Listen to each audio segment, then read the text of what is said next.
எப்படி இருக்கிறீங்க? வாங்க இன்னைக்கு இட்லி தோசை சப்பாத்தி எல்லாத்துக்கும் சாப்பிட்ற மாதிரி ஒரு குருமா வச்சிடலாம்.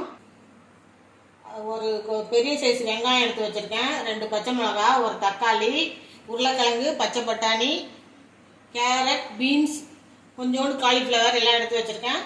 வாங்க இன்னைக்கு எப்படி குருமா வைக்காதுன்னு பார்க்கலாம்.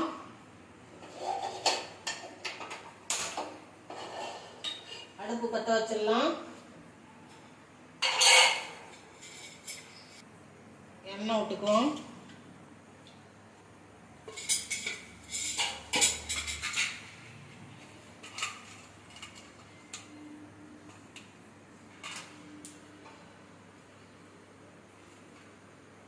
ஒரு சின்ன சைஸ் பட்டை, ஒரே ஒரு அன்னாசி பூ, ஒரே ஒரு இது பாருங்க, சோம்பு, ஒரு 3 லவங்கம் போட்டுக்கலாம்.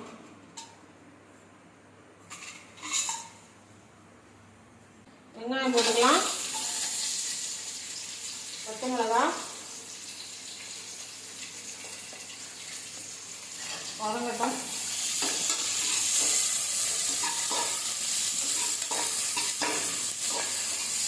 வெங்காயம் வதங்கிடுச்சு. இது கூட தக்காளி போட்டுக்கலாம்.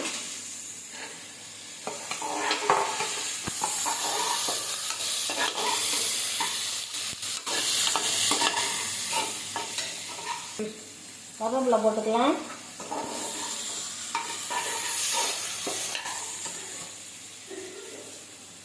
இந்த காயெல்லாம் போட்டுக்கலாம். அதில்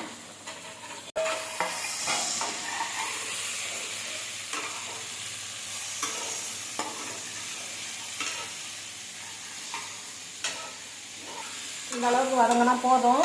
இந்த காய் வேகிறதுக்கு தண்ணி ஊற்றிக்கலாம்.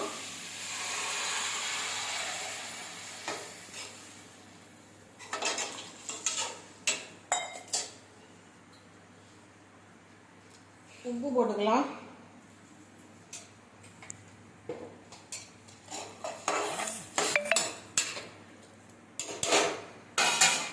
இது அப்படியே வேகட்டும். மிக்ஸி ஜார் எடுத்துக்கலாம். ஒரு 4 பச்சை மிளகா, கொஞ்சமாக சோம்பு, 2 ஸ்பூன் பொட்டுக்கடலை, ஒரு கைப்பிடி தேங்காய், 1 ஸ்பூன் கசகசா, ஒரு 10 முந்திரி பருப்பு, இதெல்லாம் போட்டு அரைச்சிக்கிட்டு வந்துடுவோம். பாருங்க, எல்லாம் அரைச்சிக்கிட்டு வந்தாச்சு. இந்த கலவையை இதில் ஊற்றிக்கலாம்.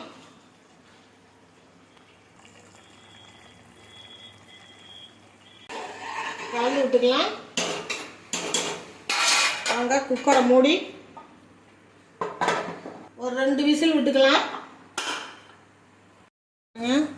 சூப்பரான ஒயிட் குருமா ரெடி ஆயிடுச்சு. கொத்தமல்லி தழை போட்டுக்கலாம்.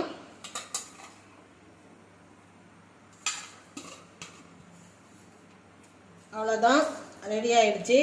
இதே மாதிரி நீங்களும் செஞ்சு சாப்பிட்டு பாருங்கள். சாப்பிட்டு பார்த்துட்டு எப்படி இருந்துச்சுன்னு சொல்லுங்கள். இது இட்லி தோசை சப்பாத்தி பூரி எல்லாத்துக்கும் நல்லாயிருக்கும். இதே மாதிரி நீங்களும் செஞ்சு சாப்பிட்டு பார்த்துட்டு சொல்லுங்கள்.